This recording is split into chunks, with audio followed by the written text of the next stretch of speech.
What is up, ladies and gentlemen? How's it going? My guys, my girls, we're here. Juice Wayne, Brett's going to be joining us today. Unfortunately, Kyle couldn't make it. Send him good vibes if you have the time. But here we are for episode 11. Juice, what are we doing Once, today? once, once. Why do you say it so Today, aggressively? I don't know. Once. Once. Today we're having a big gamer orgy, not in like the sexual sense. Just an orgy of Numbers game. games. Yeah. All right. Okay. So to make it plain, today we're doing something a little different. Most of the time we have topics that we discuss, depending on the guests that we have on the show for that day. But today we wanted to kind of switch it up. So we're doing a list today instead. It is our top 10 favorite games of all time. Now, obviously, this list is going to be subjective. It's not what we feel the gaming world thinks is the best top 10, because that would be too hard to come up with. That's a whole different story.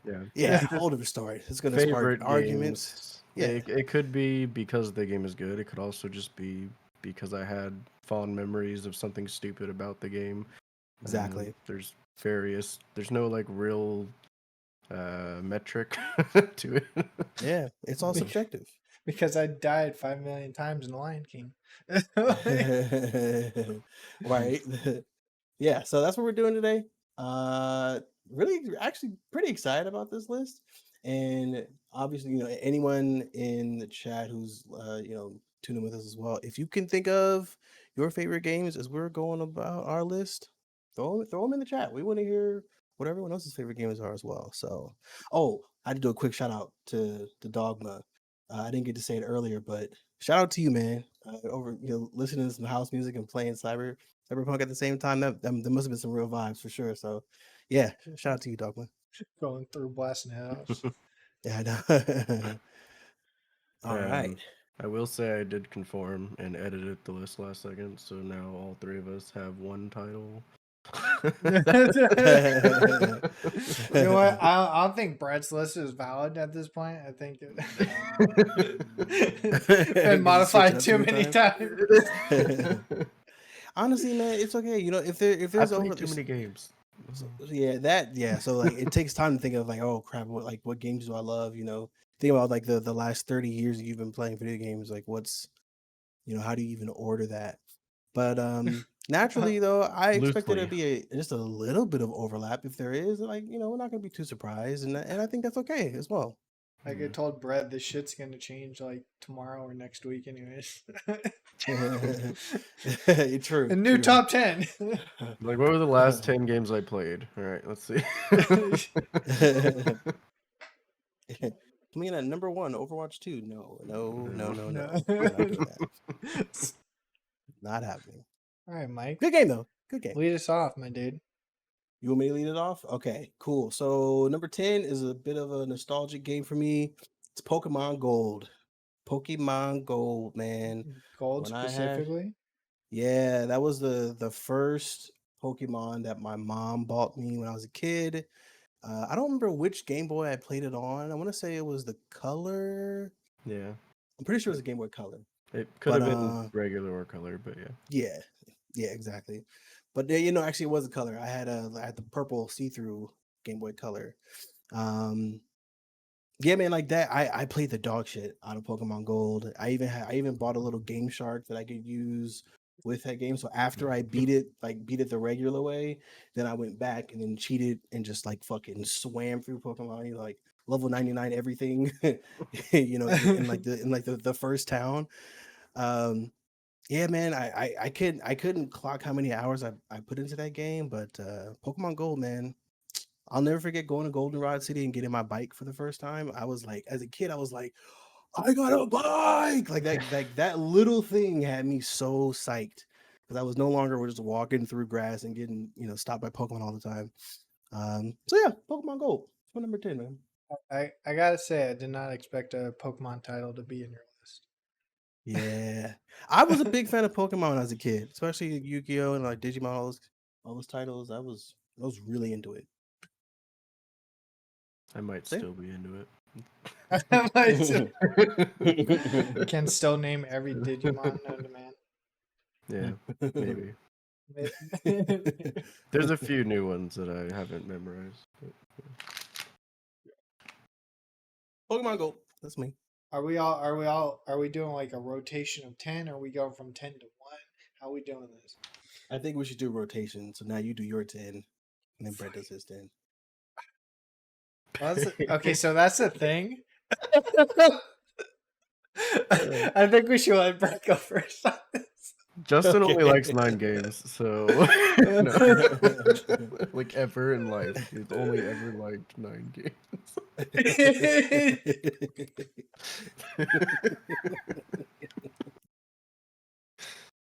Dude, okay. Alright. Well, I guess I can go. For number 10, and I actually think this is one of the worst worst games in this series, but it's still one of my favorites for no real reason. But I have Digimon World 4. The first Digimon game I played was Digimon World 1 on the PlayStation 1, and it I the it's very confusing to start that game because it explains like basically nothing to you, and you go in and you're just raising a little critter, and it gets bigger. You fight shit. You can't even control the fight. It just does it, and you hope you win. And they had the series of worlds, 1, 2, 3, whatever. They're all your traditional JRPGs. But Digimon World 4 was the first one that was like very different. For one, it was 4-player co-op. The first 3 were all only single player. So just having the ability to play a game like that with friends was like really cool. That was probably the most appealing thing about the game. But also, it was a game they completely. It was almost like a Diablo-esque style gameplay, but like very very babied down. So like you have attack, you have a parry, and you can open a menu to do magic, and you have items, and that's it. And your attack is like literally you just swing. Like there's no like combos. There's no anything fun about the physical gameplay, but it was such a unique and cool thing when I first played it, and I was able to play with a couple buddies, and we're all just running around having no idea what's going on, and the world of the game is like very beautiful, and that's always a big thing for me. Is like if I enjoy the scenery and I love everything I get to look at, it makes the game like significantly better. But then also, I'm someone who, a lot of the games I play, I prefer to play them with friends because it's not so much about the gaming, it's more about just the hanging out with buddies and doing stupid shit. And there are countless inside jokes that I have from this game that would not ever be funny if you weren't there, even if I explained it. But it was just stupid, like me mishearing my friend or him mishearing what I'm saying. Like I kept saying fake wall because sometimes you hit a wall and it's like a fake one, kind of like the Gauntlet series, and you can go in and grab whatever items in there.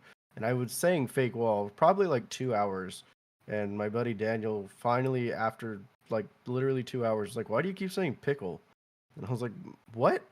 The whole time I was saying fake wall, he kept hearing pickle. And now he is legally deaf in like at least one ear, so whatever. But just little things like that. It's like stupid inside jokes that carried over, and I remember from like 15 years ago. But it's a beautiful game. The music's great. The fact that you can play with friends is great. The only thing that sucks about the game is actually playing the game. But that's why it's lower on the list. But it just has a special place, like in my heart, basically. Cool. As we were just talking about Pokemon, now I feel left out because I'm like breaking the loop. What's that? I got Yu-Gi-Oh! Unforgivable. Magic Arena number 10. Imagine. Yeah, so Full disclaimer: I didn't have really a number 10. This whole list is kind of just splashed down there, so don't hate on me too hard. But I think I finally came out. Number 10, I'm gonna have to put Oblivion. I miss that game. And You sound like you were about to cry when you said that. unpopular opinion, I like it more than Skyrim. I don't think played. that unpopular. I think. Is it, dude? People only like Skyrim with mods. Vanilla Skyrim is very like, yeah. True. But go on, sorry. I don't know. I just played the shit out of Oblivion. WB. It was technically one of the first games that I got 100% achievement on for like Xbox, but I technically didn't get it because one of the quests glitched for the Archmage, and I didn't get the last fucking achievement of the fucking game. Oh, Classic Bethesda. no. It wouldn't be a Yeah, Bethesda game if it didn't have game-breaking bugs. So yeah. That was the only downside. Played the shit out of pretty much all the DLCs and got those achievements too. So it's like that one achievement just holding me at 99%. That's fucked. It was not fun. I mean, sometimes rage can be fun. Oh yeah, no, totally. Well, Why do you think I sometimes play video ultimate- games in the first place? Yeah, like absolute depression can be a good thing, Can't have good days without rainy days, right? Exactly. Oh man. Well, was that it? Number 9. All right. So number 9 is a game that I actually didn't play. I didn't play this when it originally came out. I played it a little bit later. It's Half-Life 2. Okay. So I mean, I feel like this is a pretty much an easy one. This is pretty much a given. I mean, Sure. so yeah, I mean, Half-Life 2 came out in 2004, I want to say. I didn't play it until 2014. I didn't have a PC at the time. But once I got a PC, and it really was actually no. Oh, I didn't play it until later, and like no, actually that's a lie because I played it on my old Lenovo PC. Oh gosh, the gaming laptop. I actually played it on that piece of shit. Lenovo. Yeah, the Lenovo because it can actually run on that. But yeah, man, I was so blown away. How a game that was 10 years old at the time was better than I don't know many of the games that we were playing in 2014. Like the physics, the storyline. Obviously, I mean, there were some obvious things that just screamed, last gen about it, like invisible walls and the graphics weren't the greatest, but I don't know, man. Like just that game is just it sucked me in. Pause. Like the second I got my hands on it. Wait.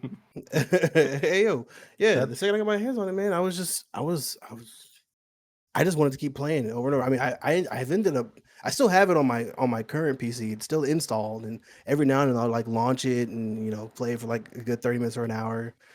Yeah, just to kind of reminisce. It's a great game, man. It's a great fucking game. It's classic like Valve core. Like every game that Valve has made has never really been like the prettiest game, but there's just something stupidly fun about it. Yeah. Now I will say, Half-Life Alyx. If you haven't played that on VR, that is a must play. I mean, and that game is actually like visually beautiful as well.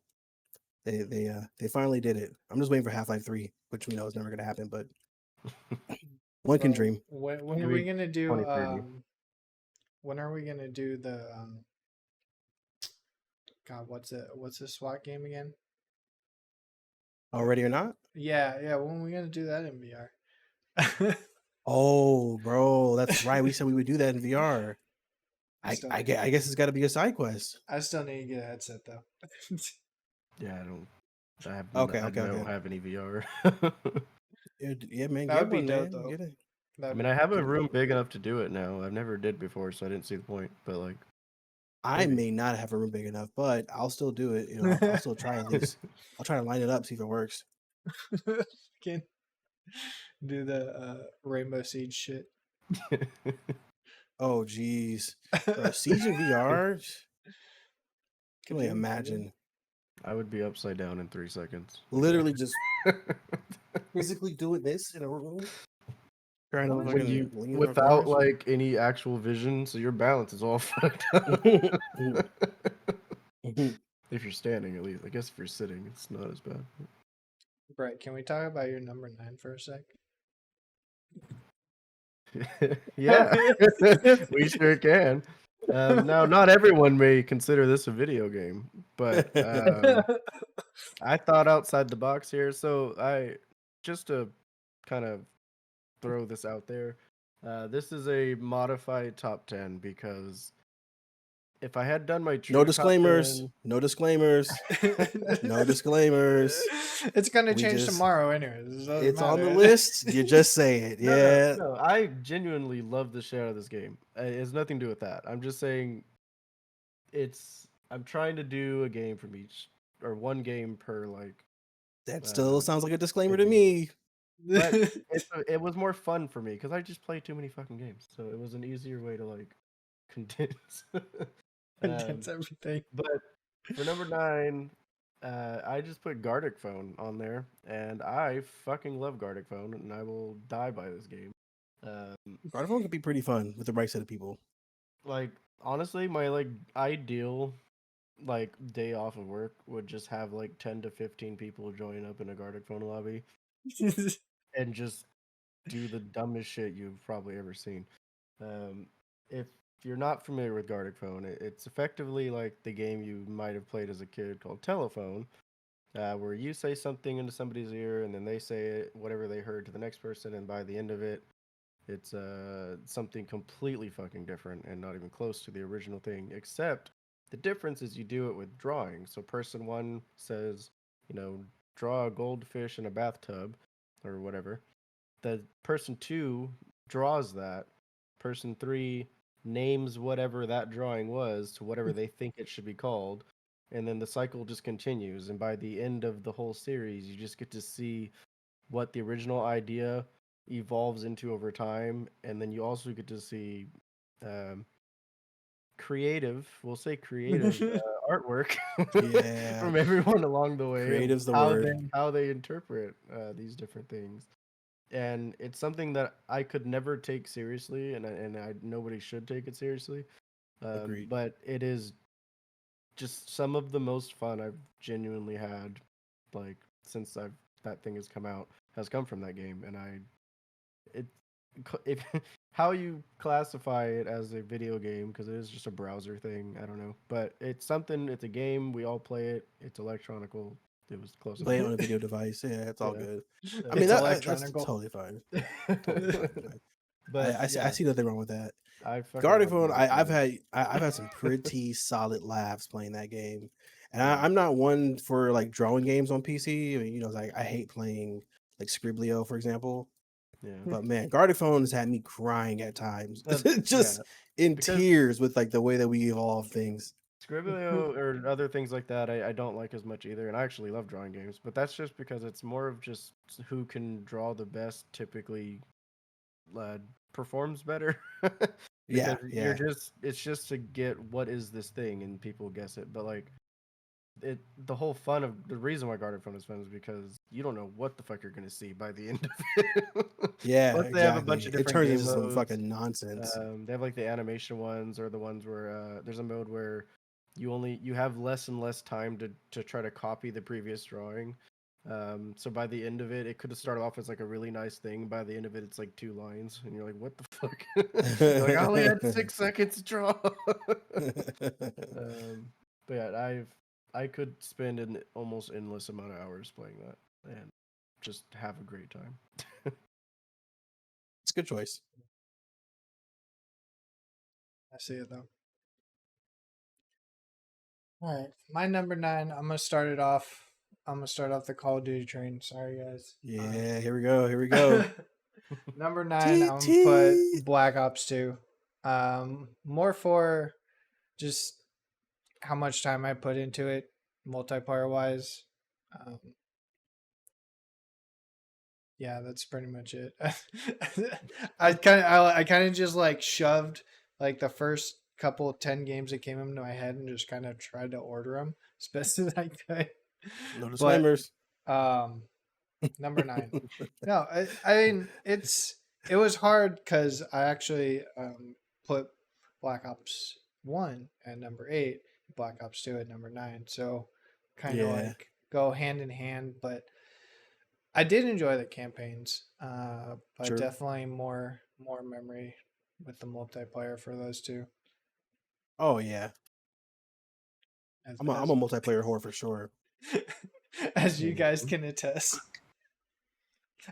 I do have a couple of single player games here on this one though, so it's not just multiplayer games. I swear. You started off with Oblivion, so you already started with single player. Yeah, True. you're doing good, son. You're You're doing doing good. You're on the right track, boy. good. All right, it's on to me. Number 8. So ironically, my number 8 is your number 9. Now Call Oh, of Duty Black Ops 2. there we go. Yeah, as you can tell, it's definitely like no Call of Duty fans in here. So Call of Duty Black Ops 2, man, I mean, one of the most enjoyable multiplayer experiences ever. I mean, that's pretty much what I remember that game for. Not to mention Black Ops 2 has some of the most classic multiplayer maps on it. You know, the maps that keep getting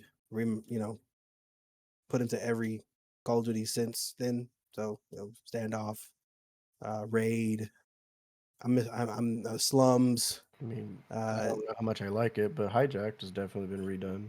hijack has been redone. Yeah, yeah. I mean, hijack was definitely a pretty competitive map for hardpoint. Yeah. Basically, you just have the money hill where you just sit in that bitch and just with a shotgun like Parasite, just eat people up. But yeah, man, I mean, the multiplayer experience, man. I mean, it's just it doesn't get any better than Black Ops 2. I can't think of a Call of Duty that could beat that from a multiplayer perspective as far as just classic maps. So yeah, that's it for me, man. I feel like it's one of those games where it's like you don't really have to say much. Like people just know, like they hear it and go, yeah, makes sense. Yeah. You just know. Should be higher, maybe, but no. Well, what I'm gonna say later, I think that's gonna be pretty controversial. So I'll be curious to see how that goes.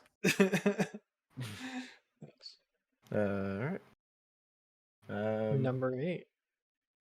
Speaking of controversial, this one's controversial to myself because I have a very strong love-hate relationship with this title. But at number 8, I have Maple Story. It's a game that is ancient at this point. But I mean, I started playing it back in like 2006, and it's a 2D side-scrolling platformer MMORPG. Very cutesy art style. Very long, and it's a Korean MMO. And if anyone plays MMOs, you know those games. Any MMO that comes out of Korea is a grind. Maple Story took that mantra and multiplied it by 100. That shit took so long to level, and when you did level, most of the time it didn't even really make much of a difference. Like you were just like, my number went up by 3 or something. Like it doesn't, your damage number, that is like it it's so not fulfilling until you get to a certain high enough level, and then you're like, all right, now the game finally opened up. But by the time you got there in Old Maple Story, you've probably like had started a family, had your children got married, got a fucking bought a house, like that shit. It would take literal years to get anywhere in that game. But that's the only part of at least the original Maple Story, that was bad. And some people like the grinding kind of game, and so it's not necessarily a bad thing, but it's a grind. If you don't like grinding, do not fucking touch that game. That's it. Period. But there's so many positive things about the game. Again, this is based on the older, what we call pre-Big Bang, because there was an event called the Big Bang where basically they made the game way easier. All the experience requirements were significantly lowered. Damage numbers were recalculated, so it made more sense to actually level up a couple times, and you could feel the strength difference. Um, and the initial part of Big Bang wasn't that bad, but in today's Maple, it's just bosses are meat walls, and your numbers go to a million, billion, trillion, whatever, and it's like whatever. Um, then there's just too much shit going on. I do not like current Maple Story. But the best part of Maple Story, and something I will absolutely die on this hill, it has my favorite soundtrack of video game music of any game I have ever played in my entire life. The music in that game is not only just good generally, but when you have played that game, you when you go to Kerning City and you hear that music, you know that music for like you when you hear that song later in life, you see Kerning City in your brain. Like it just makes sense. Like every single song in that game absolutely just like is engraved into your memory forever. Um, and they rarely miss when it comes to the background music. Art styles, again, it's a cutesy like chibi style art style, so like either you love it or you don't. But um, all the skill animations and everything always looked really nice. Um, and I have spent probably like 5 to 6 thousand hours in this fucking game, so obviously I liked it to some degree. To some degree. But but it's a slog when you're playing old Maple Story. You don't expect to get far. The best part about it is having friends to enjoy the struggle with you and just chatting and bullshitting while you're mindlessly killing shit and farming for items or whatever. But at least you have good ass music to listen to. The game is beautiful. All the art for that game is done really well, like the background images and stuff. Um, there was even a classification of a player which we would call a henny ho, which was an affectionate term, but basically those are people who they play the game, but all they do is sit in the town Hennesis and hang out with their other buddies and Genesis? Yep. Somebody black made that sound. Guaranteed. And that anybody from certain types of neighborhoods, I would have pronounced it Hennessy's because that's what it looks like. And then, but I'm pretty sure it's supposed to be Hennessy's. But that's why we just said Henny because it was easier. It could be like Genesis, but for hoes, Yeah. So Genesis. And Genesis is a very powerful move in Maple Story, or at least in the old days. It was a big map clearing farming ability that bishops could use. And Yeah. It's all coming together, guys. Yep. Coming But yeah, together. no, they would spend money on the game on the cash shop to look pretty and chat and just hang out. And they were called hitting hoes, and that's all they did. They didn't actually do anything in the game besides sit there and just talk. But you just go to channel 1, you go to that town, you pop your chair up, and you're good. You just hang out. It's a very social game. But yeah, the music I still listen to this day, and I don't even touch it, the game itself anymore. Oh yeah, It's always good. Maple Story. Well, Cool. as I already said, my number 8 is the first Black Ops. I think the reason I put it at top was just because I did enjoy the campaign more than 2. I must say that for Black Ops 1. But again, another mostly multiplayer memory title, as they can attest. It's also the game where most of our friend group regarding Call of Duty met and had hell of a time meeting up at our damn McDonald's meetups and doing some bullshit. True. And fucking 30 cheeseburgers. Now it was multiplayer focused for sure, but I will say also just it was more private lobbies than actual pub stomping for us. More often than not, playing like Michael Myers and just trying to do stupid quick scope lobbies or trick shots or whatever. Like we knew so much about that game and in every spot you could possibly hide in the map because we just played Michael Myers and shit. So like we were never caught off guard if somebody was camping in a weird spot. We're just like wired to just look in stupid spots because you're like they're gonna be hiding there for some reason. Dude, that was That was a good time. That was a good time. No, Made 100%. great friends in that Who game. was I know the kid's name was Josh. What was his tag?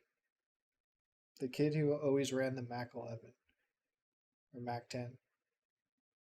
I mean, Alex liked the Mac 11. I don't Oh, know. I remember. Oh, I can't remember the kid's name. I'm pretty sure his actual name is Josh. We played with Mm. so many people at that time. My favorite Black Ops So 1 many. person that I have no contact with is definitely Stoner or JJ. I knew it. I knew it. He's such a fucking homie. I hope he's Stoner doing was the well. fucking man, dude. Wait, no, Stoner I think was that the man. I think that's who I'm thinking of. Stoner, right? You said He was Stone Soldier 666, and then they banned his account and became Stone Soldier 66, and they banned his account and they became Stone Soldier 6. Yeah. Yeah, no, Awesome. that dude mid game battles match, we were down like 30, 40 points or something on a hill, and he's like, "Hold up, I need to load a bowl." I'm like, "Bro, right now? Like right now?" And he's like, "Yeah, just hold up." And then he stopped. He literally stopped playing for like a minute, 2 minutes. He was like, I'm back. And he came back, just tossed a fucking frag grenade, went across the entire map of Hanoi, landed perfectly in a window, and got a double kill on the person trying to defuse the fucking bomb. And I was just like, oh, what the fuck? Why are you not high all the time? Like, I don't. Like, it was like the most legendary game battles moment I ever have a memory of. Like, it was so stupid. Oh, fuck. I remember my first time hearing that story. I didn't believe it. I want to say it was either you or Nico that told me that, and I didn't believe. Like, wait, so you tell me this guy just gets high and all of a sudden he's good? Yeah. And Nico was like, so he was like, no, seriously. And it happened where we were playing a multiplayer matches. Like that was back when we would all just pub stomp, and we were losing. Sure enough, Stoner was like, "Wait, I gotta get high, man." And in my mind, I was like, "Wait, is this what Nico was talking about?" And the second he comes back, bro, he just starts going crazy. I'm like, what is going on? What is going on? Wherever the hell he's at, I hope he's doing well. I miss that. Yeah. Same. Cool. Most of my top tens are games that came out pre 360. Jesus. I feel that though. I could probably pull a few. I don't want to say oldies because that makes it makes me feel old. Half of my list is pre 360. I mean, yeah, a lot of mine is 360. I think only one of mine is after the 360. Everything else is. What, Mike? What was your first console? My very first console was the PlayStation. Like one? Yeah. Oh. Yep. The gray joint with the gray lid. Yeah. The Spinning discs. The PlayStation one or the PS one? Like the fatty or the little baby version? The fatty. Yeah. Okay. The fatty, yeah. That was my first one. Yeah, the PS one, you could buy that little attachment. It was like a little LCD screen that went on top of the lid. Oh, that's right. Yeah, I forgot about that. Play on a fucking 8-inch screen. Hell yeah, dude. That's such a classic. All right. Number seven. And again, anybody in the chat, if you guys have any games in mind, or if anything that we say stands out as a favorite on your list, feel free to say so as well. Number 7 for me is Grand Theft Auto. But which one though? It's Vice City. All the Grand Theft Autos that I played, I've enjoyed, except 4. 4 was a little bit meh. Great graphics, great I guess physics in GTA 4, but story was kind of meh, whatever. But GTA Vice City, man, that was the first GTA I ever got. When my mom bought me a PS2, it came with GTA Vice City, and what was the other game it came with? I want to say it was NFL 2K5. I want to say it was those two games, if I'm not mistaken. No, it was NFL 2K3. Yeah, that and Vice City.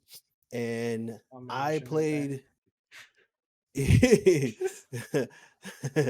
I played Vice City so much that I learned the map and I didn't like have to look at my mini map anymore to get around. I was just like, I just learned the streets, Like, man. I put way too many hours into that game. It's my first time learning how to kill whores properly. That shit was an education for me. And my sister tried to snitch on me and tell my mom that I was killing prostitutes. That was a little embarrassing. Luckily, my mom didn't believe it because by the time she got there, I was already skirt away in my Ferrari. Um, but she, my sister definitely tried to rat me out though. Fuck you, Crystal. you got real stars, dude. Yeah, for real. Yeah, word. I got 2 stars in real life. I skirt out that bitch so fast. Like, Sorry, she'll never mama. know it. I only play it for the racing. Look, it's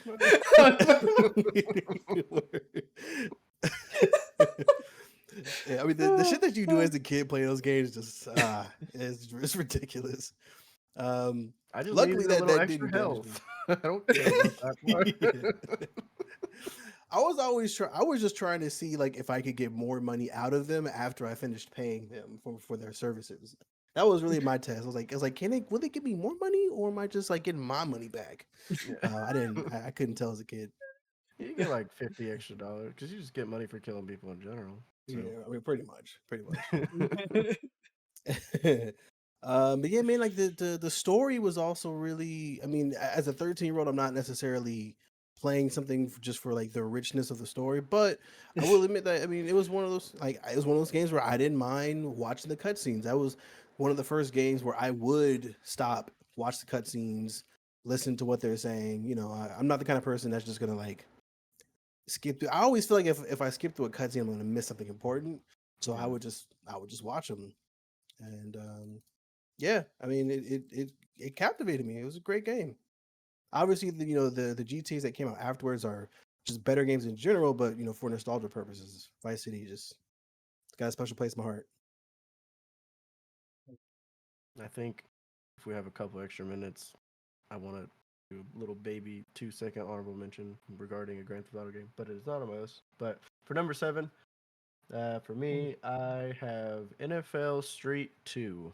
Really 1 or 2, because they're kind Those of are some good ass games. They're like the same game in my heart. But I picked 2 because I think I just played it more. But I had NFL Street on the original Xbox, and there are a lot of things about NFL Street that I have just held as memories for like my entire life.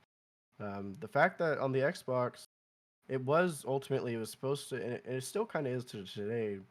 But the main thing, it wasn't just a gaming device. It was built as a media device. Yeah. And what you used to be able to do is if you had your CDs, for whatever, you could download the CD onto your Xbox, and certain games would allow you to play those CDs while you're playing the game. And I thought that was Yep. the coolest shit ever because I didn't have a computer, or cell phones or anything. So like, I didn't want to have my radio playing over here, my little boombox, and then also playing this shit necessarily.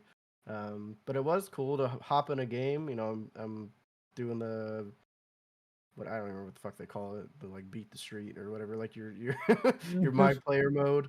And then like you hop in a game and you just hear fucking like Akon locked up playing in the background or whatever the fuck CD you Yeah. had. That's a fact. I was like, this shit's really cool. Like that's a cool feature. I've never seen that in a video Yeah. game console. So like having that play, that's one of many memories I've carried with me. But the game is just so fucking stupid. It has like the energy of NFL Blitz where you just beat the shit out of each other after each play. Except it's like way funnier because the graphics are significantly better than NFL Blitz, and it's only a 7v7, so there's a lot more room for like personality to show between the players. And I think like one quote from that game that has always made me laugh forever because it's exactly how I feel anytime I play any team-based multiplayer game. It's sometimes or every time after the game, either the winning team or a losing team, it's like random, will just say something, just like as an outro. And one of the losing team quotes is this: two guys walk up, And the first teammate's like, "Man, they're not that good." And his teammate looks over at him and he's like, "You're not that good." And I fucking love that because that is the epitome of how it feels to play modern team-based games. Like this dude is bottom fragging and bitching the whole time. Like, bro, you are the worst player in this lobby. Shut the fuck up. Like, oh man, and like it had so much charm, so much character, it did everything that a sports game could do and still be football to some degree. um and then obviously I have tons of memories playing with my buddies and just shit talking who's gonna be better, who's gonna win. I beat your ass, whatever. But like, yeah, it's the game itself is great. It has like RPG elements almost in the sense of like you're beating these professional teams and you get a little bit of experience points and you get to level up your stats and make these nobodies like become superstars over time. You take over the league and blah blah. It's a a great pretty game. it's a lot to it, and for what was supposed to just be a arcade style dumb football game, it really hit every button correctly. Yeah. Yeah, definitely. The street games, man. Honorable mention to NBA Street Flame 2 for that as well, because Yeah. those games were just. I mean, on top of the fact that you could play with your friends or play with your family and just talk hella shit the whole time. Yeah. NBA ballers. Those are great. Yeah, ballers. Yeah, man. Volume 2 is also the game that introduced me to a little bit more old school hip hop that I didn't realize I didn't know. Because everybody who's played True. Volume 2 definitely remembers Reminisce. Yep. Yep. Oh yeah, every time the game launches, whoever's in the room is just head bobbing like, Yep. yeah. Oh, it's time. It's about to go And down. little segue. Fun fact for Volume 3: if you played it on the GameCube specifically, you could play as Mario, Luigi, and Peach in Street Ball, and I thought that was pretty funny. Oh shit.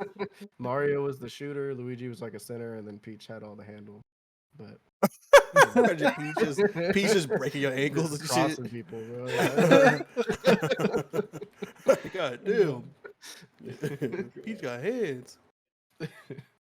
Well, it's like 7 or it's like 3:45, and we're only on number 7. So fuck. Yeah. What are we gonna do? We're gonna have to go through this list a little bit faster, but thank you for keeping track of time. 50. I don't think we're gonna finish in Keeping track of 50. time. We just gotta go through faster. Just go faster. Just go faster, right? For my number 7, I put Tom Clancy's End War. I know for a fact a lot of people have no idea what the fuck it is. It's more or less a kind of military strategy, I guess tactical RTS. And it was kind of cool for its time because it was one of the first games after SOCOM that had kind of like the microphone commands kind of shit. And you could ask Juice. I played that game for like a month straight. Never played anything else. It definitely got number 1 global for like a whole week and a half. That was great. I remember that. That was good. I remember that shit, bro. I played the shit out of that. I don't know why I played so much End War, but that game was peak for its time, and I played too much of it.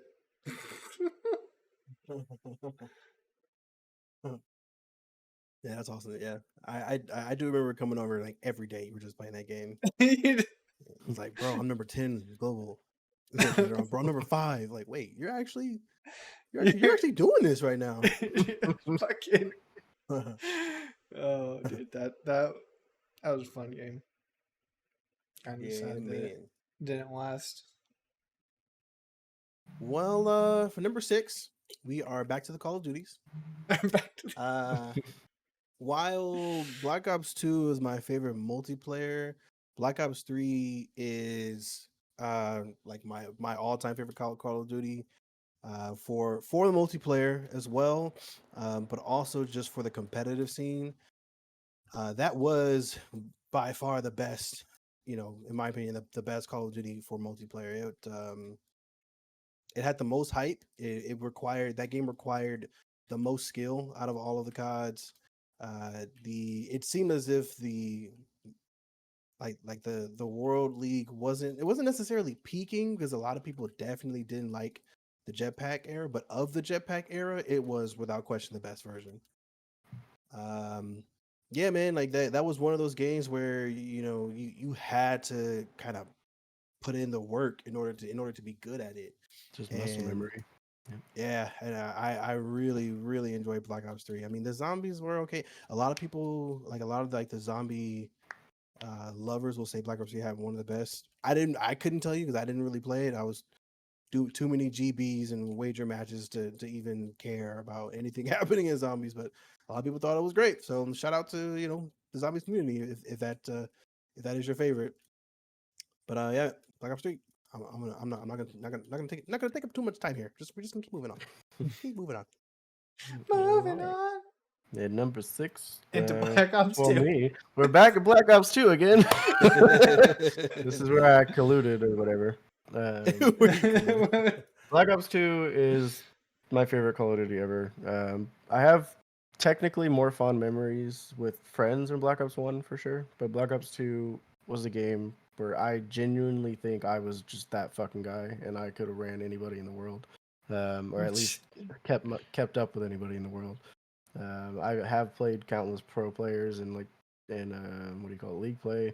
And granted, it's not like a full pro team, but I was still topping my team and keeping up with those respective pro players every match that I played against them. And it's the only thing that would keep me from getting rank 1 masters every season was just getting kicked offline by getting DDoSed. Yeah. Because that was the one bad thing about Black Ops 2 is the servers were easily got into, so to speak. And I would just get kicked offline, and you kicked offline, that counts as a loss. So people would do that to just boost themselves up to rank 1 without ever actually playing the fucking game. And fuck those guys, I hope they die. But Fuck those guys for real. but I got to rank 1, took a picture of it. I was like, I don't need to prove anything, and I just stopped playing. And because there's only like 5 hours left, and it ended up placing me like 7th or some shit. But I was like, I know that I got there. That's all that fucking matters. Against all odds, got DDoS 7 games in a row. Whatever. We made it, boys. But yeah, and then the zombies in that game, and I'm not even a zombies person, truth be told. Like games like that, I think one run is really fun, and then I am burned out of it. Like I cannot sit there and play zombies all day. But even I enjoyed the zombies in Black Ops 2 for at least some of the later maps, playing with buddies and stuff. So like across the whole campaign zombies multiplayer, there really wasn't any real flaw in Black Ops 2, in my opinion, other than again getting hit offline. But and it just, because I was so good at it, it's just my favorite. I'm sure that has a big part of it, but yeah. Fair enough. Nothing wrong with that. All right. My number 6. Justin. Going back in time a little bit. Conker's Bad Fur Day. Yeah? Yeah? I was sitting here trying to figure out what the fuck that abbreviation was. Yep, makes sense. If you guys haven't played the game, definitely you should look for it, but probably not anytime soon in a cartridge, because the last time I looked, somebody was trying to sell it for like $250. Damn. But the original, I'm not talking about the Xbox 360 one. Fuck that one. Original Nintendo, Conker's Bad Fur Day. I would play the multiplayer by myself and just fucking the trench level and just fucking murder the squirrel. He was a teddy bear guy. Yeah, I was a teddy bear guy. Yeah, the great game it was my first exposure into a more mature rated game on my Nintendo 64. There's a shit monster. There's really nothing bad about it. The Matrix level. It's a pop culture test on top of just comedy gameplay. I mean, it's very charming, great game. Hell yeah. Hell yeah. Full disclaimer: Chrono Trigger is in nobody's top 10. Honestly, hate me or love me, I've never actually played Chrono Trigger. I haven't either, actually. Should I feel like a bit like a terrible person? If you like JRPGs, you'll like Chrono Trigger, but y'all don't play a whole lot of JRPGs. I would be the one, and I have played it, and I do love it. I just didn't think of it when I I had just put it on the list. 6 hours head notice to make a list. Okay, it's All changing right. tomorrow. Like you said, change tomorrow. Yeah, exactly. All right. This So we're on number 5 now. And again, I'm gonna try to move quick on this one. Call of Duty 4, Modern Warfare. Justin, this son of a bitch, way back when, got me hooked on this fucking game. And so much I had to go buy my own Xbox to play it at home. Fucking Xbox. And and then I started skipping class just because Call of Duty is life. Call of Duty 4 is just it kind of started the whole online multiplayer experience. So I mean, I think the only other game you were like that with was fucking Minecraft. True. But although with Minecraft, I doubted it. On Minecraft, I talked shit for like a year before I even played it. Call of Duty 4, I was like, yo, this shit look fun. What is this? I was immediately sucked in. So yeah, man. Although it's not the best as graphically or gameplay wise to the Call of Duties, it's from a nostalgia standpoint, and it's got to be up there. Just like as an all time favorite. That kind of started the addiction train for me. So yeah, COD 4, man, and also some of the greatest maps as well. Strike, Backlot, Downtown. I said Downtown. You say no, not Downpour. Downpour, yeah. Yeah, some really fun Crash. Yeah, some classic maps, man. So, Crash was good. Yeah, COD 4. 5 minutes, go. What am I at? Oh, number 5. Yeah. Number 5, I put Borderlands 2. Now, I love all the Borderlands games, but the Borderlands 2, in my opinion, is by far the best for story purposes. I think Borderlands 3 is a little better for physical gameplay. They added manualing and more movement options, so it just felt a little smoother. But Borderlands 2 has the best story of all the Borderlands games, like by far. Because when I played Borderlands 1 the first time, I didn't even really care about the story. The characters didn't really talk. There wasn't really any reason to care. But then Borderlands 2, all the characters from 1 were super important and had real personalities. And then I was like, wait, I should go play Borderlands 1 again because I don't even remember half this shit. So that game made me go play more other shit, so I could remember. But Handsome Jack, in my opinion, is the greatest video game villain ever created. He's basically if you took Daniel Tosh as a comedian and made him into a video game, but also have the serious side, and he's just so fucking funny and such a cocky asshole. But you still kind of root for him a little bit for some reason because he's charming. And I just Justin's actually involved in Borderlands 2 and how much I love it because when Borderlands 2 first came out on my 360, my hard drive took a shit and didn't work anymore. So I didn't have a profile. I couldn't save. I couldn't do anything with the internet. So my brother bought me Borderlands 2 on my birthday, and I was like, "This is amazing, thank you." I can't really play it, but it's what I did do is I played the first 2 hours of that game 15 times in a row, and I would just start over every day and try different characters, do everything, and I know the beginning of that game so well at this point that it's disgusting. I might as well speedrun it.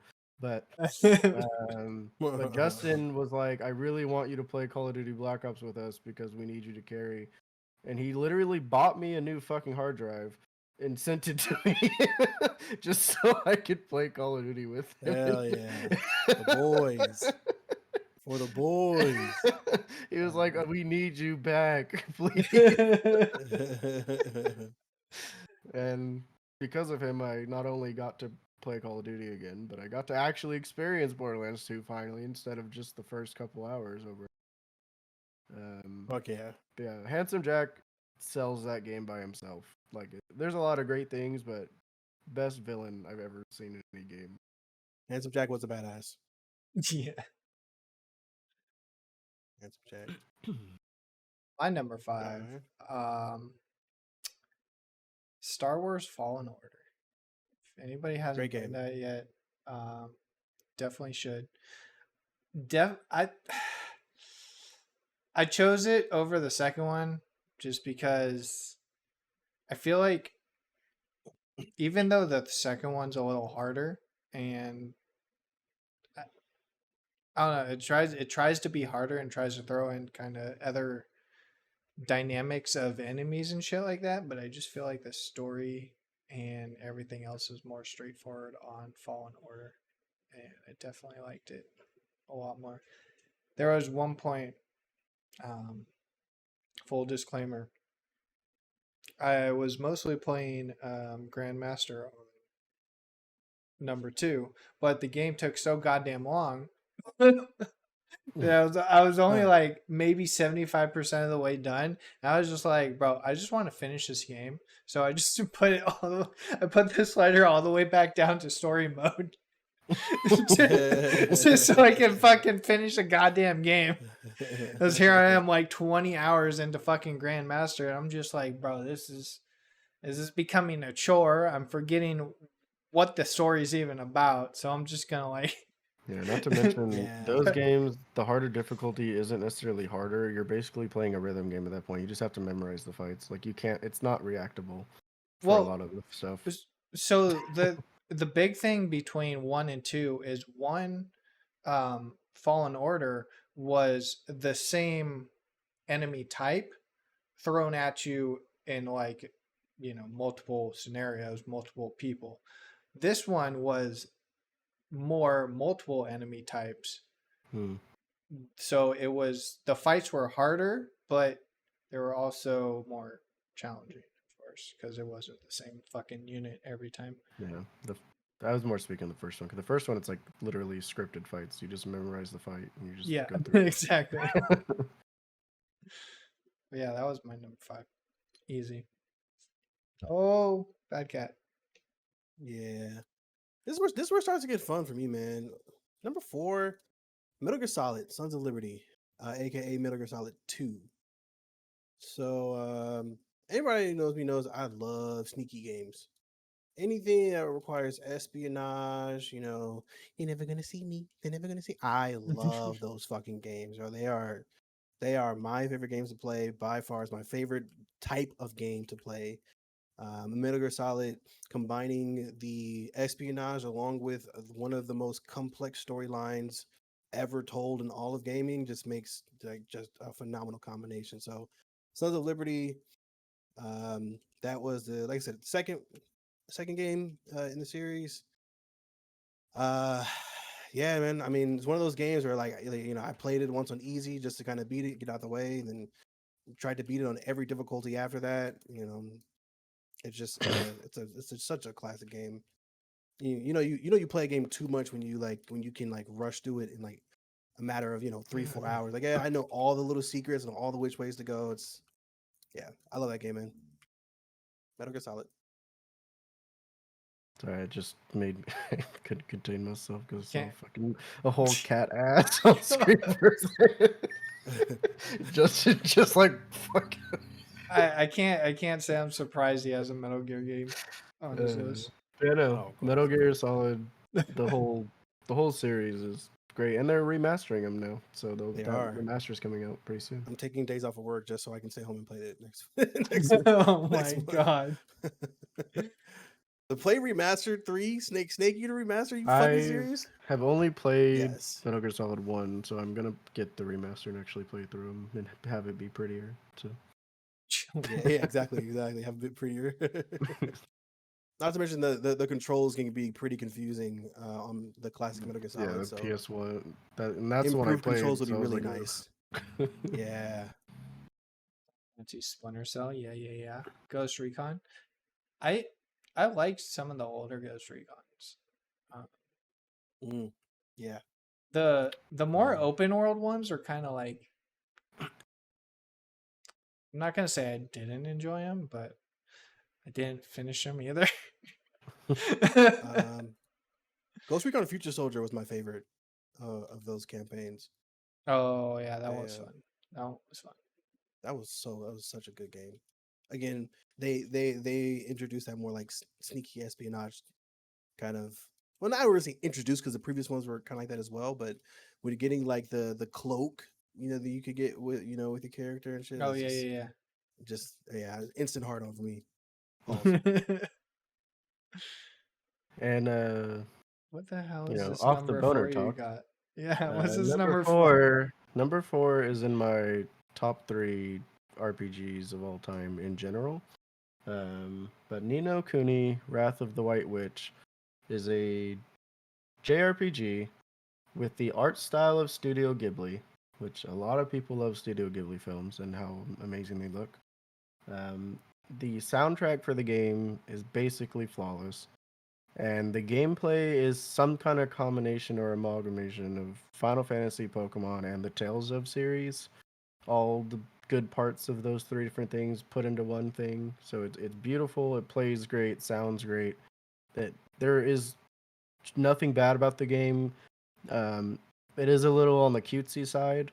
So like, it's not like your super cool anime protagonist. Like you literally play as like a 10-year-old boy who lost his mom. But but the That story just is got real. fantastic and the gameplay is amazing. And if you like RPGs and you have not played it, they did remaster Wrath of the White Witch on Steam. I would highly recommend picking it up. It goes on sale every other week for like $10. Please play this game. They also have a sequel. I didn't like the sequel as much. I still think it's a good game, but Wrath of the White Witch, which is the first one, it's flawless. I can't think of anything bad to say about the game at all. Um, yeah, there's not really. I can't talk much about it other than spoiling the story, so I won't. But Fair enough. Fair enough. but please, if you like role playing games and you have not played this game, you are doing yourself a disservice. You need to play it. Well, shit. Oh, no. Wrath of the White. Um. So my number four, we recently found out, was just Medal of Honor 2010. Thought it was called something different, but apparently not. But it's just the 2010 version of Medal of Honor. Yeah, there's Had no. probably one of the most memorable single player FPS campaigns, aside from some of the Call of Duty games that I played. Um, The great campaign. I can't remember. Did it come with the multiplayer, or was that the next one that came out after it? I want to say it was the next one. I can't remember though. Yeah, because I think this one was single player only, and man, was it fine to be a single player only game. It was Yeah. yeah, definitely one of my more favorite campaigns. Number four. I wish we could link that mission with where you're like sniping from one mountain to the other. That mission Oh is so god. cold, bro. That's such a cold ass mission, bro. Yeah, That game, Unfortunately, that campaign was great. that was an era where I was exclusively playing Smash Brothers, Call of Duty, and Pokemon, like all at a competitive level. So like, I really missed a lot of single player games in that like Fair five-ish enough. year gap. So I That will don't happen. have any real experience there. But yeah. That will definitely that was happen. that was a fun one. I'm actually gonna go check if I still have it on my shelf after this. All right. So it's so ironic that was it Mash Tater Tot said Splinter Cell because my number 3 is Splinter Cell Chaos Theory.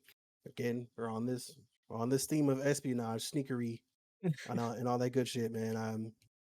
Yeah, Splinter Cell Chaos Theory is my favorite, and I would say for anyone who's played all the Splinter Cell games, it's pretty much unanimous that Chaos Theory was by far the best. It's where they introduced ragdoll effects for the first time into the game. You know, you could like, you know, catch somebody slipping, walk them over to a ledge, and just fucking stab them in the back and watch them fall over the ledge. That shit was just great. I mean, 12-year-old me was losing my fucking shit. So that was just a great game. I mean, which goes along, of course, with the storyline as well. Anything Tom Clancy you can expect is going to have a good little plot to it. Yeah, man. Sam Fisher was that guy. I think Right they had a next to lot of Solid Snake. inspiration from the Hitman series because it feels like they saw Hitman like the different ways you could kill people, and they're like, we should do that, but better. Yeah, man. It was just a great game. Number 3 for me. So for my Pokemon title, because obviously I'm gonna have one. I picked Pokemon Coliseum. This was a GameCube game. It was thought to be a one-off. They ended up having a sequel to it, but it's a very different game. In Pokemon Coliseum, the plot is more about there's an evil organization as always, but they're stealing Pokemon from people and making them into shadow Pokemon, which they take all the emotion out of them so they can have just pure power. And they are trying to turn everything into shadow Pokemon and get people to like them because, oh, they're stronger, buy these, they're super expensive, but you'll win your battles, blah, blah. And your goal, you escape from that team to become a hero more or less and take your old team down because you're like, fuck those guys. And you capture all the shadow Pokemon, and you find a way to help purify them and bring them back to their normal selves. But what's interesting about the game is there's no wild Pokemon at all. You only capture new Pokemon by stealing the shadow Pokemon away from other trainers. So everything, you're basically like, you're literally in the Pokemon world, like you're just that guy. You're like, you know what, fuck you, I'm the hero, I'm taking that shit and I'm bringing it back. You're a fucking idiot. So that's, yeah. And what was really cool is I remember my brother got me my GameCube for a birthday present, and Coliseum came out however many months after that. But I had saved up so many fucking lunch monies and whatever chore monies just so I could buy this damn game because I didn't know anything about it. The internet was not as much as it was today. I just knew there was a new Pokemon game coming out on GameCube, and I was ecstatic. And I just wanted to play it. And the whole game is also double battles. There is no single battles in Coliseum, which I wasn't as familiar with back then. And what I also didn't know, and as you can probably tell, my tag being EspeonValentine, Espeon's my favorite Pokemon ever. In Coliseum, you literally start the game with Espeon and Umbreon. And when they popped out of the ball, I didn't even know that. I was like, what the I start with this? It just had so many good memories. The story is really good, the gameplay is really fun. The sequel is just as good. But again, I'm picking one of them because it's a tied-in story. But yeah, no, if you like Pokemon and haven't experienced it, I definitely recommend trying it. They even have like some like ROM hacks and make them a little more difficult if you're more seasoned of a player or whatever. But yeah, they're super fun. Very nice. My number 3, purely nostalgic, pretty much. The original Titanfall. Nothing really is gonna ever compare to how me and my buddies ran lobbies on that game. OG Titanfall. Yeah, the first Titanfall, not Titanfall 2. Is definitely a fun time. I don't know, man. I don't think anybody's ever gonna appreciate Titanfall as it once like was. Especially because they All gave just up bad and timing, right? they turned it into Apex instead, and it's just Yeah. And now Apex is Apex. yeah. Go figure. The Titanfall 1 was cool. I think Titanfall 2 was the changes they added to 2. They should have had in 1 to begin with, and Titanfall would have fucking took off. It would have been crazy. The few bad things about 1, the story doesn't exist. You get a story mid multiplayer match sometimes, and you're like, what the fuck? How am I supposed to focus on this when I'm trying to win? And then there's just like little mechanical things that would just work better that they did add into, but by the time 2 came out, everybody already gave up on the franchise, so it was kind of unfortunately dead in the water. But yeah. Yeah. Titanfall 1, fantastic concept. I love mechs. I love shooting games, but it just didn't hit enough of the right boxes for some people, unfortunately. So was I actually good at the game, or did nobody actually play the Definitely both, because you were, I was, well, I don't, yeah, it sounds like an asshole thing, but I was generally better than you at most shooters we played, and then that one was like the game that you would not only keep up with me, but like beat me consistently and score. Yeah, So like, yeah. In you Titanfall were 2, definitely his good. stats were always better than mine too. I was like, all right, well, I clearly have to put more hours into this shit. game? Yeah. Yeah, All right. Titanfall 1 was my shit for sure. Yeah, Well, all right. breaking it down by genre Um, would make my life a lot easier to join this Yeah, game. go by genre instead, so we don't have to like. I think we can make that. We could definitely make that happen. What I was thinking Oh, yeah. is do something like this like every 10 episodes or something, just to Yeah. kind of like have like a quote unquote milestone, even though this is technically episode 11. But Technically. technically not, because there's technically no existence of episode 2. True. You had to So be there, bro. You had to be we're there. on time. It's a Patreon episode. It's a Patreon. Yeah, anyways, number two. So again, like I said, sneaky games, espionage. Not really. This game doesn't really. It's not really like espionage, but sneaking around is definitely a thing. It's The Last of Us. The Last of Us is one of the greatest stories ever told in a game. To this day, it's the only game that's ever made me shed a tear while watching or experiencing the story. Joel's daughter, dying in the beginning was just like one of those. "No, I'm good, bro. I'm good." It's one of those moments for sure. Yeah, man. It's just a phenomenal game, phenomenal story being told. I mean, they made a fucking show after it on HBO. So I mean, I feel like that probably speaks for itself. Yeah. Again, they had a Last of Us haunted house at the Horror Nights, right? you said what again? They had a Last of Us haunted house at the Horror Nights at Universal. What? Yeah, dude, the They had like shit. clickers and shit. Yeah, dude, the shit was awesome. That's sick, bro. That's fucking dope. Hell yeah, yeah, man. That's a great game. Great game. Oh, by the way, the multiplayer on that game super underrated. No one played it. I mean, there were probably 1,000 players for the the first Last of Us multiplayer, but it was a really, really good tactical experience. So it's unfortunate that people didn't really get to experience that. But seeing as how it was only on PS4 or PS3, I'm sorry, at the time, I might explain why there were so few players. People didn't really know about it. Yeah, it was. I like the multiplayer. It was interesting. It was different. I Yeah, should say. yeah, it was very different. Yeah, it's one of those things you just gotta play it to understand. Although I fear that if you play in 2023, it won't be as enjoyable of an experience. Maybe Yeah. Yeah, definitely not today. Even if you could Kids, find a lobby, but yeah. Everyone in those lobbies are definitely sweater, like the people who never got off the game, yeah, for and just real. wished that a competitive scene would happen. I'm going That- back to Apex. Yeah. For my number two, and I sort of hinted at it a little bit ago, but throwing in Super Smash Brothers Ultimate.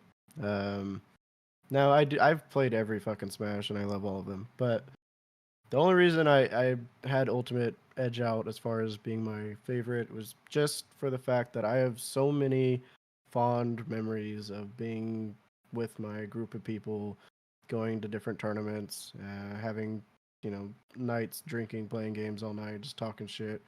Um, just there's so many things about Ultimate, not about the game itself, but more about the things surrounding the game that I've had a more positive experience with. So I chose Ultimate, but reality is that Ultimate is visually fantastic. The gameplay is pretty smooth.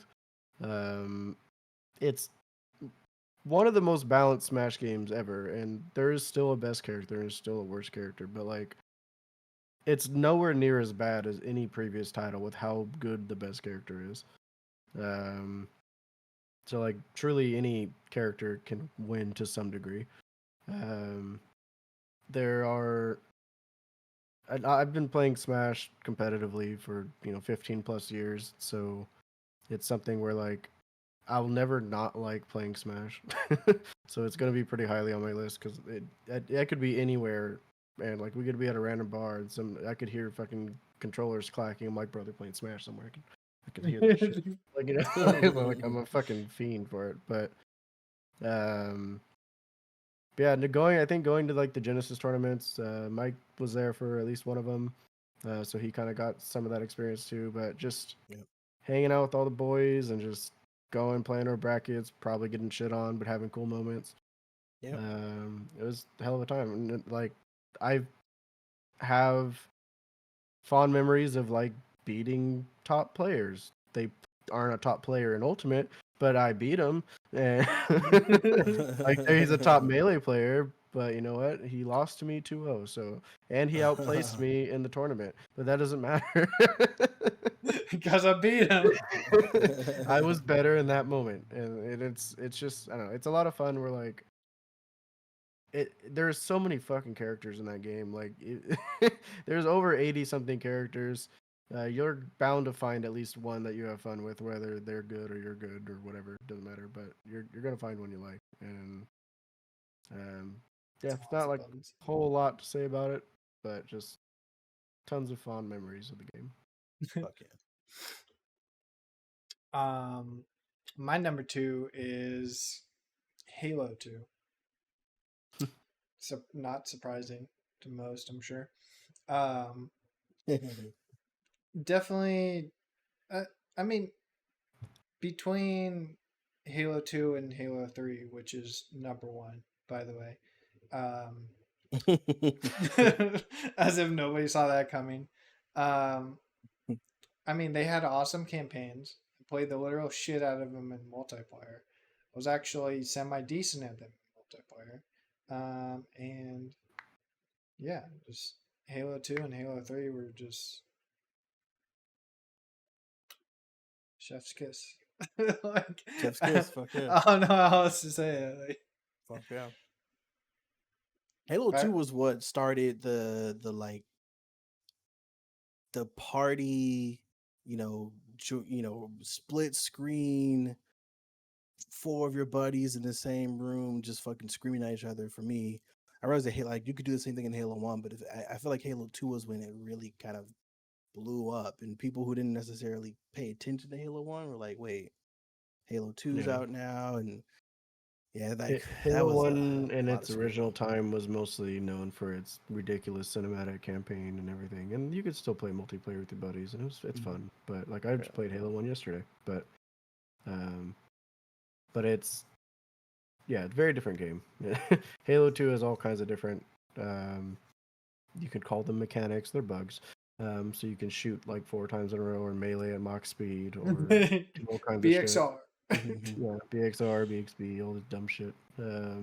But it's a game where like it's truly the masters will always be masters, and it's impressive. Like you don't realize how hard it is to play the Halo games as far as like getting your kills until you physically play them, because you need not only one good headshot like most games, you have to consistently shoot them in the head with all 3 of your BR bullets 4 to 5 times in a row before they do the same thing back to you. So like time to kill is a lot slower than most games, so your shots matter so much more in Halo. Yeah. Yeah. But yeah, no, phenomenal games. I played way more 3 than 2, but yep. Cool. Number All right. 1. On to number 1 now. And it's number 1. As I said earlier, more sneaky games. It's Metal Gear Solid 3 Snake Eater. One of the best theme songs to a video game. Probably my favorite theme song for a video game. They bragged on, like, not bragged, like Hideo Kojima loved that song so much that there's literally a mission in the game where you're climbing a ladder, and while you're climbing the ladder, they make the ladder so long just so they can play the theme song for that one mission. So it's really annoying because you're climbing a ladder for like 3 minutes, but they just had to plug the theme songs, and so they did. Um, and of course, just storyline. Again, Metal Gear Solid has that complex. You gotta go back and play it over and over again to really understand what the fuck's going on, type of thing. It's like if you ever saw Tenet, the movie Tenet, it's like, all right, interesting movie. What the fuck did I just watch? It's Yeah. kind of one of those things. So yeah, man, it's still my favorite. Oh, and not to mention the sneaking, like the survival aspect of Snake Eater was the first of its kind for me. I mean, maybe the only of its kind. Um, Having to find different camouflages so that way you can you can blend into different terrains better. Um, Having to hunt animals so you can eat and survive, and being fucking hunted by animals as well, all at the same So, time. would you say You you eat snakes, or is it well, you because eat snake is everything. the eater? Yeah. Mind fuck, right? Um, yeah, man, it's just they thought of everything in that game. You really had to like find ways to survive in the jungle, and they put you through your paces. So it's my favorite game, Snake Eater. I can't wait to play the remaster. I can't fucking wait. It's gonna be good. Woo! Can't wait. For my final game, and I've said this to many people many times because I can't even express how much I fucking love this game. But my favorite game of all time, not even close, Final Fantasy IX. Also, Final Fantasy VIII sucks. Fuck you, Jordan. I don't care about triple triad. Damn. But nine, uh, we have a history. It's okay. Yeah, no, nine. It's just a game where like it got kind of shafted in my opinion because Final Fantasy IX came out and a couple months later the PS2 launched, and then when the PS2 launched, they shortly after released Final Fantasy X, and everyone was like, "Oh shit, look at this new pretty Final Fantasy." And I don't think a lot of people even played nine to have a valid opinion on it, but yeah, no, nine. Again, it ticks every box I have for when it comes to role playing games. The soundtrack is fantastic. The actual gameplay is really good. You want to organize what your party of four is because they're all they specialize in different things. So like you have your thief, your warrior, your mage, your healers, your summoner, whatever. So whatever you put in, it drastically changes how you're going to approach battles or whatever.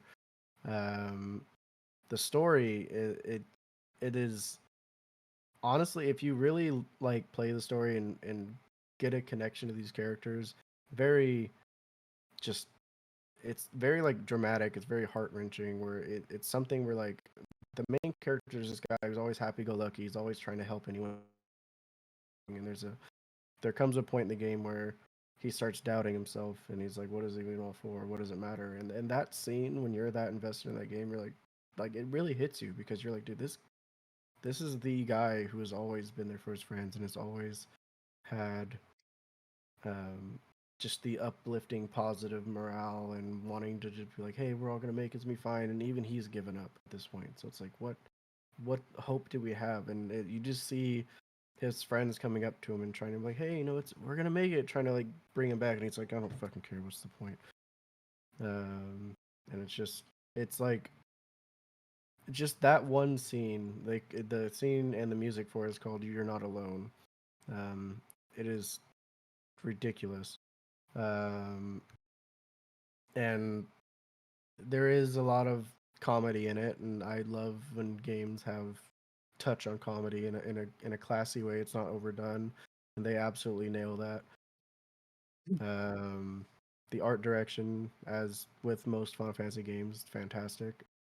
Final Fantasy VIII was the first Final Fantasy where they actually started looking like human shapes finally instead of weird polygon brick monsters. Um, Hmm.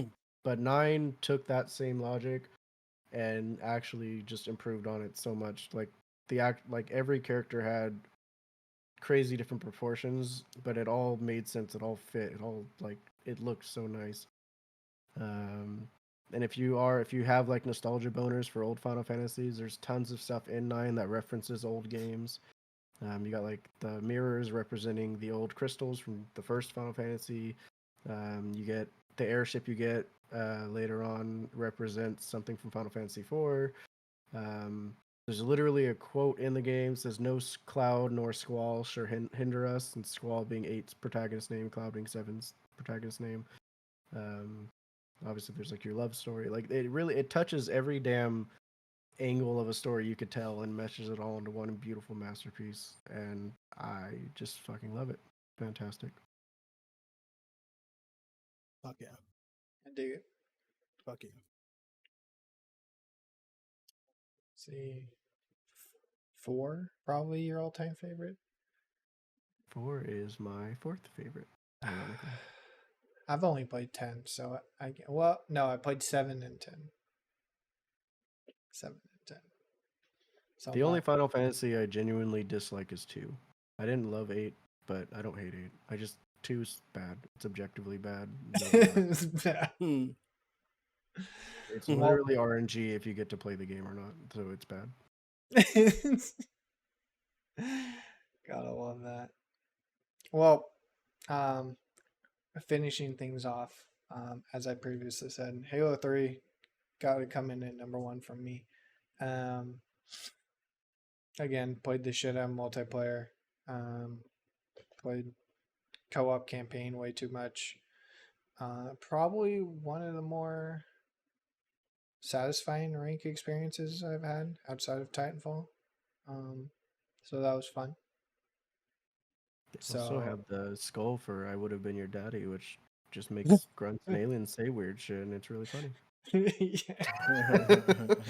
Bro, that was probably one of the Halo 3 probably had some of the best skulls. You know, like the classic grunt birthday surprise. If you birthday party grunt, yay! And confetti just goes everywhere. I turn that on all the time. Yeah, there's no reason not to.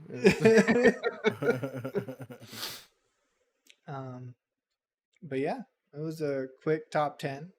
We'll be back in 10 more episodes. Yeah, man. We did that. And now we got to figure out like the next. Also, something that's also not out of the question is tier lists. You know. So I was actually thinking like on this episode that we would like exchange or we would like try to guess each other's like top 10 kind of thing. Like you would give us a top 10 and we would have to guess where you ranked it at. So maybe we'll do that for like next time or something. With a genre, preferably. Yeah, with a specific genre. Just to touch on Jordan, you wouldn't like my Zelda opinion probably because my favorite Zelda is Twilight Princess. I like most of them in general, but I love Twilight Princess. So I've never fully played through a Zelda, so I wouldn't feel comfortable giving my opinion. Nor did I fully play through Diablo 2. Believe it or not. Yeah, I didn't have a computer when Diablo 2 came out, so I don't have the same nostalgia that everyone has, and it honestly, I don't think it ages well. If you didn't play it back in the day and you try to play it now, it is very stiff. It's very slow. I don't think it's bad. It's clearly an old game, and like the story's good. I mean, people already don't even want to play 4 anymore, so like, who the fuck's gonna go back and play 2? All the nostalgia boner people. Oh, did I say that out loud? Oh shit, I thought I was muted. My bad. Because I did try to go back and play 2 because I've only ever heard good things, but then I was like, I don't want to say I don't like it. Hashtag Blizzard, you have no idea what you're fucking doing. Fix it. Get real. One thing I want to know for Mike, have you ever played on the Xbox 360 a game called Tenchu Z? No. Because if you like stealthy games, let me tell you, that is my favorite one ever. Tenchu Z specifically. Because the original Tenchu game, or the older Tenchu games, were a little clunky, a little weird, but Tenchu Z, you literally, so like, you know the old Japanese style, like houses, like feudal Japan, they're the sliding doors and the little lanterns and shit, like, you have an assassination target, and you have to get through the village, take out the guards. You can hide them under the buildings, you can throw them in the rivers, you can hide them in a bush, whatever, and you're just sneaking around everywhere. And it is so satisfying to successfully sneak up to that front door and see the silhouette of the person you're hunting behind it, and just stab their ass through the fucking door. Oh my god, dude! I don't I even gotta check like this out. I don't love stealth games. I don't hate them. I just they're hit or miss for me. But Tenju Z fucking grabbed me, and it does have multiplayer co-op technically. I'm not sure how well that will work anymore because of the 360 game, but Yeah. but you could have two people doing it together, and man, that was the first game I played where I was like, I actually really like this stealth shit, and then I tried some others. I was like, maybe I don't, but, yeah. Huh, I was If wrong. you like Okay. stealth, I would definitely play Tenchu Z or try it. It's gonna look a little older, obviously. It's 360. Yeah, title, of course. I've been told that I need to play Thief because Thief is supposed to be like a very extremely classic stealth game for stealth lovers, and I've never played it before. I would hope so. I was called a punk ass bitch because I never played it. So I think that's another one that I want to. I don't know about that bad, but yeah, I would definitely play. But yeah, no, I think. I mean, what do you think about maybe like top 10 RPGs for the next time? And like you said, we'll try to guess everyone's list. Does that include MMOs? It's your Ooh, list. that's a tough one. I think I if suppose it is a yeah. role playing game and you put it on your Yeah. list, it's valid. Yeah, if there are role playing mechanics, yeah, fuck it. I would ask that you Right. don't put like specific expansions of World of Warcraft, like Yeah. but like if you World just of put World of Warcraft. Warcraft as a whole, that's fine. Wrath of the Burning True. Crusade. Wrath of the Burning Cataclysm. Pandas. Pandas. Anyway, Juice, Rhett, thanks for joining. If you guys want to throw out socials, tell people where they can find you, this and that and the other. I don't consider MMORPGs as viable RPGs. I mean, Depends.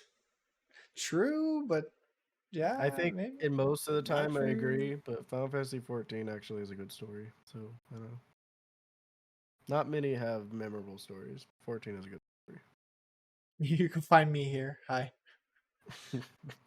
It's the same name everywhere. Yeah, that my There's- link tree. I wish I could say I have my same name everywhere, but you know, some people are just great minds think alike, you know. So it's gets a little creative at times. Well, I mean, you did also change your name like a weirdo. I did. Not my Instagram. My Instagram has been the same forever. Is it really? Since 2012. Been Kung Fu Mikey since 2012. I haven't changed that. But you know, the whole it's Minecraft thing did did change indeed. Be Russian. I'd be Russian. Well, I mean, that was never any of my social links though. That was just gamer tags, you know. I for sure changed my gamer tags quite a bit. Definitely changed gamer tags a lot. Well, as usual, you guys know where to find me. Same name on Twitter, same name on Twitch. If you're not in the Discord already, go ahead, hit that link, get on in here. If you're not, you know. Yeah, dude, play some games with us. We don't bite, I swear. At least like most of us don't. I nibble. Do you think little tiny sidebar, if we're doing the guessing each other's top 10s, should we guess them prior to stream and just show on the stream show what we guess, and then I feel like that would eat a lot of time potentially trying to order it live. True. Well, I figure like somebody like they would give us the 10 in no order, and then we would have like a 5-minute timer to just reorder Okay. them or Fair enough. something. 5-minute timer. Maybe. All right, that's not bad. Yeah. We'll figure it out. We'll I mean, talk to I feel like talk to Kyle. I feel like it definitely shouldn't take longer than 5 minutes, and you're trying too hard if it does. Yeah, for real. Oh, which Wanna game make- did you we're play gonna first? Set up like a tier list maker or whatever. I have to go through your Steam profile. Like, well, he's Yeah, 27% more this game. So, like, come on, dude. Gotta like him more. He unlocked all the achievements on this one, so it's got to be this game. It's got me. But for real, if you guys aren't in the Discord, you're a fucking weirdo. How dare you? Why aren't Join you? it. Why aren't you hanging out with us? And we'll have this episode on YouTube in the next coming days, and Yes, after I edit it. figure I'm out editing who's. this one. Are you? Yeah, you edit the last one. Okay. Have fun with that. Okay. Not sure who's going to be coming in on next episode, but we'll keep you guys updated. And yeah, thank you guys. I've been Kyle. Hope you guys liked it. I've been Kyle. I've been Kyle for the day. I'll probably be I should have just Kyle made in the Kyle's top 10 games and just picked 10 random games. I'm just This is what I think Kyle would have chose. based on how little I know him. So Hello Kitty Island Adventure #1. Anyways, this has been episode 11. Brett, thank you for joining us. anytime. Juice, talk to you later. Yeah. See you guys next episode. Peace. Peace.